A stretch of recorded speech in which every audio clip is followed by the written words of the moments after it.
Hey everybody, and welcome back to the Coleman Livestock Company farm. It's the West Tennessee Shepherd. And we're gonna pick up where we left off. We were talking about feed. All right, we're gonna talk about forage now. I like forage, it's one of my favorite subjects. All right, this year we stockpiled our fescue, and basically what that means, if you don't know, is fescue is a cool season grass. It's very common in West Tennessee. So what we do, we've got roughly 100 acres. It's split up into 12, 13 pastures. And we rotationally graze, which means I put them in one pasture. They stay until I say it's time to go. I open the gate, they go to the next, and that pasture can rest for however long till they get back to it. It's a rotation. And there's several reasons we do it. But anyway, once it gets down towards September, there'll be some pastures I'll shut the gates on because they got better fescue or more fescue. I'll shut those gates, leave them shut. They'll skip them pastures. And then as everything starts running out, then I'll start going back to those pastures that we skipped that had the fescue in it. And then you ask me, hey, what happens when you run out of fescue? Well, you open every freaking gate you have on your farm and you let them go and hunt. Now, it sounds bad. It's not that bad because while we're doing this, I'm also feeding the feed that we talked about earlier. And what I do is I'll usually feed them every other day, and I feed 2 pounds a day every other day. And that way, when they get here, there's plenty to eat for everybody, and they're not fighting, and they can get enough to eat. And then they'll go graze, and then they'll come back, and they're used to it. They get used to it. They kind of figure out what day is feeding day. So, and whereas right now, I'm not feeding them nowhere near as much, they really don't have the interest in it. I'm feeding like 1 pound a day, every other day, and they're still even feeding the feeders.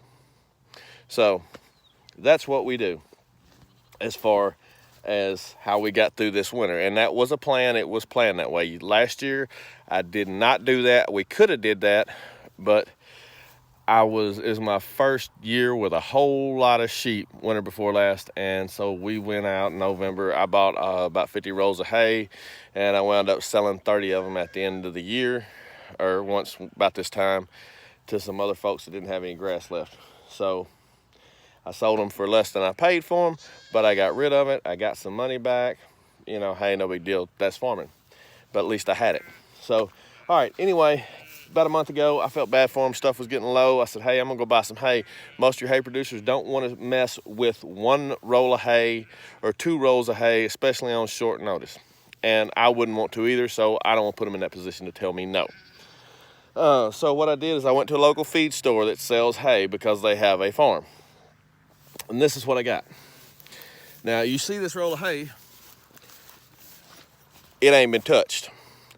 There's a reason for that. I put this mess out here, them sheep did this to it and left it alone because it's junk hay. Well, and you say, why is it junk hay?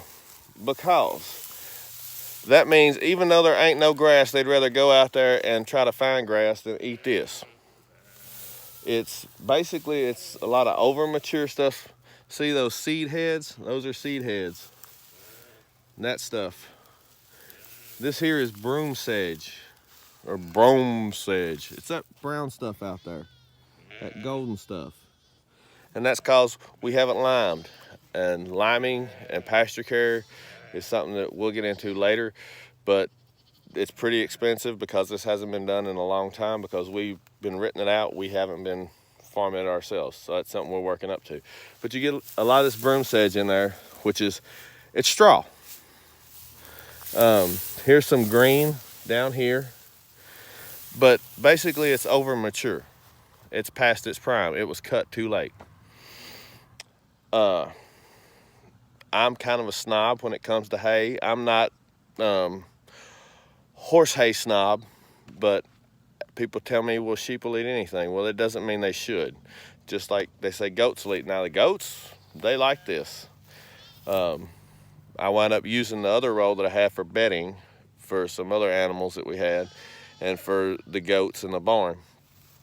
But like I said, just because I should doesn't, can eat it doesn't mean they should eat. Just like I love Snickers bars, or I'll eat Snickers bars, but it don't mean I need to eat them 24/7, 365. You know, that's never good. So anyway, this hay, the other bale, it's dusty, it's moldy. You know, that's why I'm not gonna put that feed store on blast. I'm just never gonna buy feed or hay from them again. So basically, buy your hay, try to get it early. If you can work a deal out, or you know a hay farmer, if you know a good hay farmer. If you don't, you can usually get on some of these sheep pages in your area. If you're in West Tennessee, if you got a farmer friend, you can find them. Actually, there's some good hay farmers on Craigslist. If you go to the Jackson area, there's a lot of good hay farmers from all over West Tennessee that are on there. And I haven't went out and inspected their stuff. I have bought hay off of there, and I've had pretty good luck. But that's one way to go.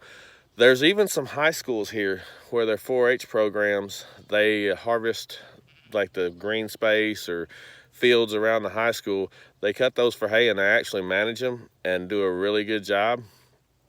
One over here is Trenton Peabody. They grow hay every year. And I know year before last, they were advertising it with a forage analysis, which basically means they've taken samples of their hay, they send it off, and they get back a nutritional analysis, just like you have, well, similar to what you have on that feed sack. It tells you what's in it, protein content.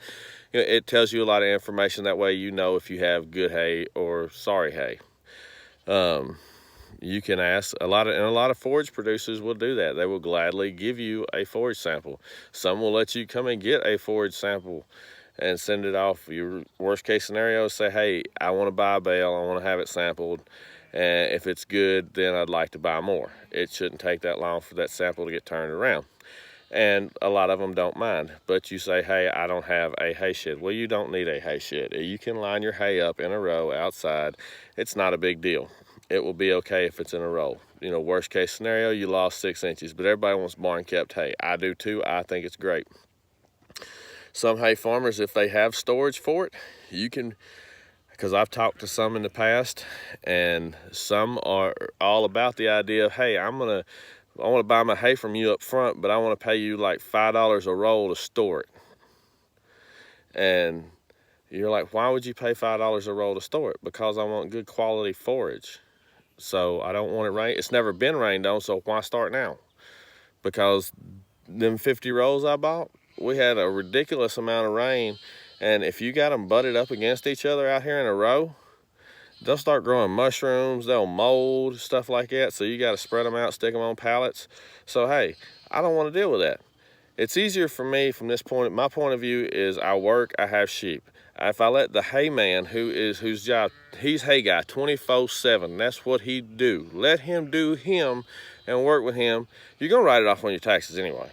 It's an expense. So you're paying $5 extra not to have mushrooms and mold on your hay.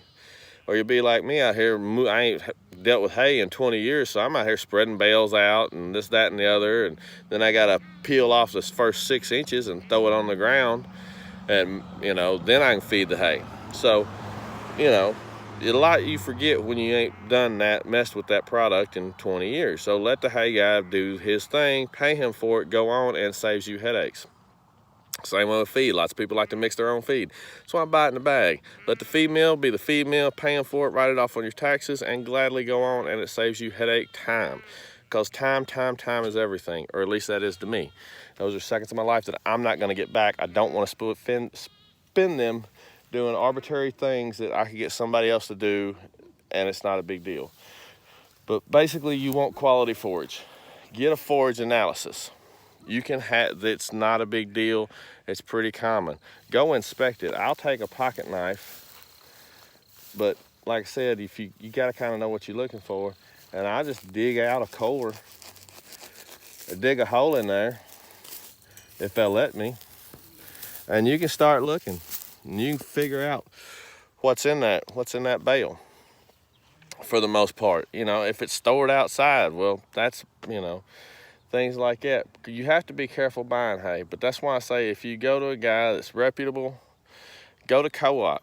lots of times on the boards on like Co-op, Tractor Supply, your local feed stores, they may have an advertisement up for hay. Once you go out and look at the hay, then you can figure out, is it in a barn, is it not in a barn? Does it look like garbage sitting out there? Well, it may be.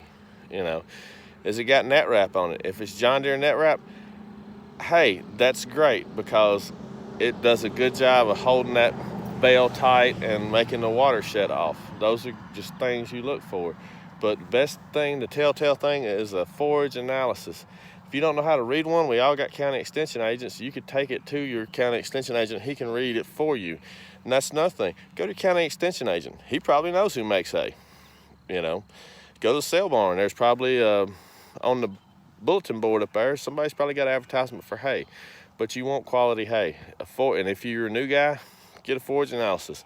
If they don't want you to get in a forage analysis, or they don't want to sell you a bale for you to get your forage analysis, they're probably not worth fooling with. But I haven't met one that wouldn't.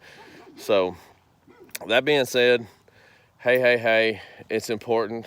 I'm going to try to do another video, and it's related to your stockpile and fescue.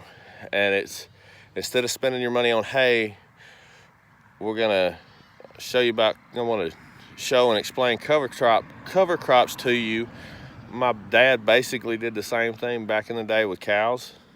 And so it's kind of like, instead of giving them hay, put that money in cover crops and pasture rotation, and let them have something fresh that's green year round, and you ain't got to worry with hay and hay storage. So if I can get that lined out, we'll do that. Then that'll be one of our next videos. So if you like it, share it, subscribe it. Questions, comments, put them in there, and I will legitimately try to answer your question. And if you got any other questions or anything, you can go to Coleman Livestock Company, our Facebook page for the farm, and we've got pictures and videos there. Until then, we'll see you later.